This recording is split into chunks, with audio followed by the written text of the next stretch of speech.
The battlefield had become fluid in ways that favored the side with unlimited motorized transport.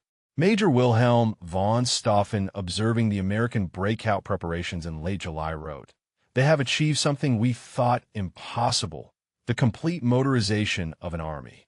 Every soldier can be moved by vehicle. Every gun can be towed at highway speeds. Every supply item can be delivered directly to the consumer. We are fighting a 19th century war against a 20th century enemy." The German high command attempts to counter American motorization proved futile. Orders to target vehicle concentrations were meaningless when vehicles were everywhere. Efforts to interdict supply lines failed when every unit possessed organic transportation. Plans to exploit American dependence on fuel were negated by a supply system that delivered gasoline in quantities Germany had not seen since 1940. By the time of Operation Cobra in late July, American forces in Normandy possessed over 15,000 vehicles, with jeeps comprising the single largest category. The German estimate, compiled from prisoner interrogations and aerial reconnaissance, suggested the Americans could suffer 50% vehicle losses and remain more motorized than any German division at full strength. This calculation, when reported to Berlin, was dismissed as defeatist. It was actually conservative. The influence of American motorization extended beyond immediate military impact. German officers who survived the war would carry these lessons into the reconstruction of post-war Germany. The American model of standardization, mass production, and design simplicity would influence German industrial development. The Volkswagen, which had failed as a strength-through joy car to compete with the Jeep in war, would succeed as the Beetle in peace, applying mass production principles the Americans had demonstrated so devastatingly. Feldwebel Otto Schultz, who spent 3 years as a prisoner of war in America, later reflected, "In Normandy, we learned that modern war was not about courage or skill, but about industrial capacity. The Americans showed us that victory belonged to whoever could produce the most ship the fastest and replace losses immediately." The Jeep was not just a vehicle, but a symbol of a new kind of warfare we were not prepared to fight. The story of German troops encountering American mass motorization in Normandy represents more than a military mismatch. It was a collision between two different civilizations' approach to warfare.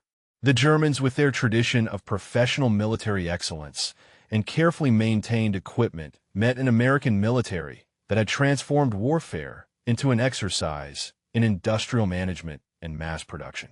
In the end, the endless columns of jeeps that poured across Normandy represented something more profound than military vehicles. They were the physical manifestation of the arsenal of democracy, proof that American industrial might could be projected across oceans and delivered to battlefields in quantities that render traditional military calculations obsolete.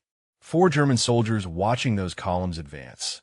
Each jeep was a messenger bearing the same simple truth. The age of artisan warfare had ended and the age of industrial warfare had begun. The last word belongs to Hauptmann Ernst Bergmann, who observed American operations throughout the Normandy campaign and survived to become an automotive engineer in post-war Germany. The Americans taught us that in modern war the factory is more important than the battlefield. Their jeeps arriving in endless numbers, each one identical and replaceable, showed us that warfare had become a branch of industry. We thought we were soldiers. They showed us we were simply workers in a factory of destruction, and a factory was infinitely larger and more efficient than ours. Lieutenant Colonel Otto von Schroeder, Chief of Staff of the 352nd Infantry Division, captured the German bewilderment in a letter to his wife. The Americans fight a rich man's war. They expend vehicles the way we expend ammunition. Yesterday, I observed a jeep strike a mine. The crew emerged unharmed, transferred their equipment to another vehicle that appeared within minutes, and continued their mission. The destroyed jeep was pushed to the roadside and forgotten. In our army, such a loss would require reports, investigations, and weeks of effort to obtain a replacement.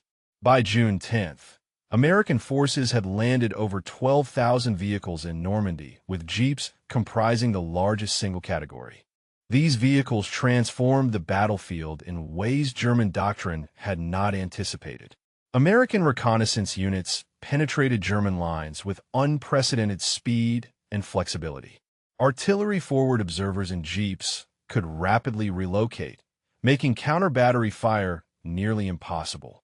Supply units maintained continuous contact with advancing forces, eliminating the pauses for consolidation that German commanders had expected to exploit. The jeep's capabilities compounded German difficulties. With its four-wheel drive and low weight, it could traverse terrain that German planners had considered impossible for vehicles. The Norman bocage country, with its sunken roads and thick hedgerows, should have channeled American vehicles into kill zones. Instead, jeeps simply drove through fields, over embankments, and around obstacles. They created their own road network independent of the mapped routes German forces had prepared to defend. Oberst Hans von Luck, commanding a battle group of the 21st Panzer Division, wrote after the war, "The Jeep gave every American unit the mobility we had achieved only with our elite mechanized forces." A single vehicle could carry a machine gun team, a mortar crew, communications equipment, or supplies. They appeared everywhere in places we thought secure, bringing firepower or calling in artillery with their radios.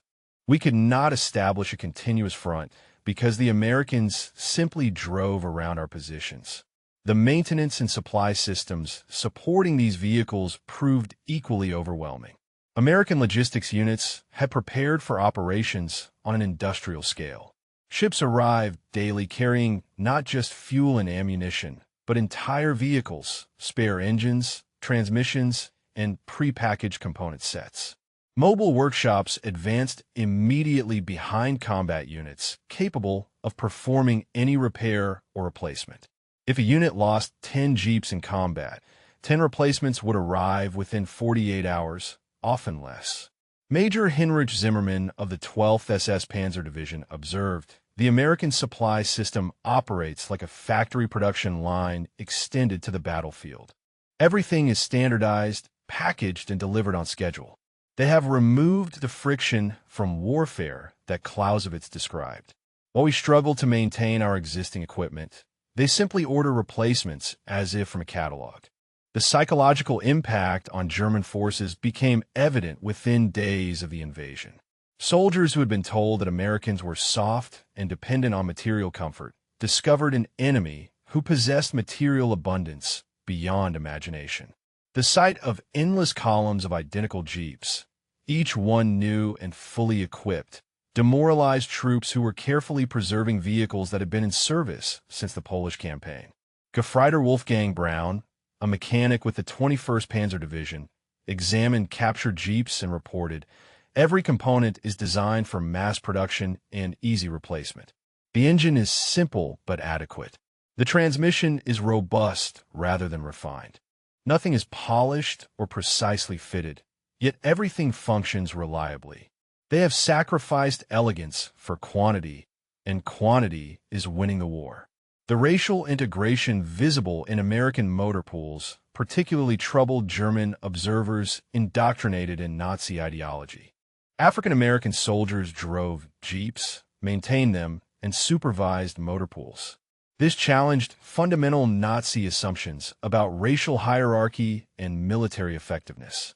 Feldwebel Kurt Wagner noted with bewilderment, "Negro soldiers operate and repair these vehicles with the same efficiency as white soldiers. Our racial theories suggest this should be impossible, yet the evidence is undeniable." American modifications to their jeeps demonstrated a flexibility that German military culture could not accommodate. Within days of landing, units were welding additional armor plate, installing wire cutters to counter German piano wire traps, mounting multiple machine guns, and adapting vehicles for specialized roles. Medical units converted jeeps to ambulances by installing stretcher racks. Signal units loaded them with radio equipment. Engineers monted Minendetektors. Each modification was crude by German standards, but immediately effective. The contrast with German equipment became increasingly stark as the campaign progressed.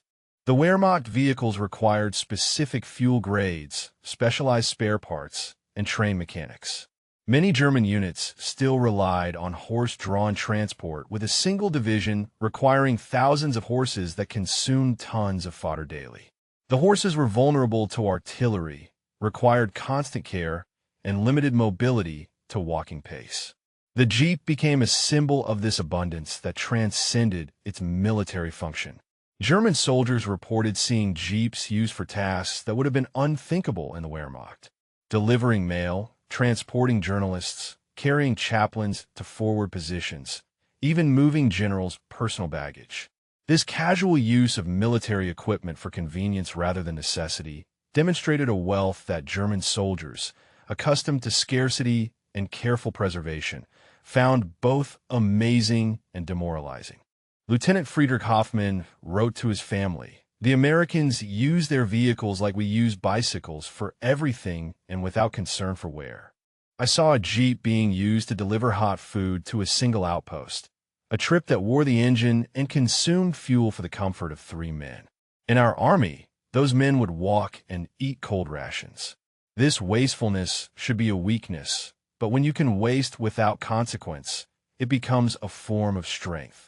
The technological gap appeared in unexpected ways. American Jeeps came equipped with standardized toolkits, comprehensive maintenance manuals printed on waterproof paper, and spare parts packages calculated by statistical analysis. German vehicles often lacked basic tools, relied on mechanics' experience rather than documentation, and competed for scarce spare parts through a complex requisition system that could take weeks. As June progressed into July, German forces found themselves increasingly unable to compete with American mobility. Static defensive positions were outflanked by Jeep-mounted reconnaissance units. Artillery positions were overrun by rapidly advancing motorized infantry. Supply lines were cut by fast-moving patrols that appeared behind German lines, struck and disappeared before reserves could respond. The American system's redundancy frustrated German tactical planning. Destroying a bridge to halt American supply columns proved futile when engineers appeared with portable bridging equipment carried on Jeeps. Ambushing reconnaissance patrols achieved little when identical replacement vehicles and crews appeared within hours. Mining roads only caused Americans to drive through fields. Every German tactical success was negated by American material abundance. Major Klaus Dietrich observed, "We are artisans fighting an assembly line, and the assembly line is winning." Static defensive positions were outflanked by Jeep-mounted reconnaissance units. Artillery positions were overrun by rapidly advancing motorized infantry. Supply lines were cut by fast-moving patrols that appeared behind German lines, struck and disappeared before reserves could respond. The battlefield had become fluid in ways that favored the side with unlimited motorized transport.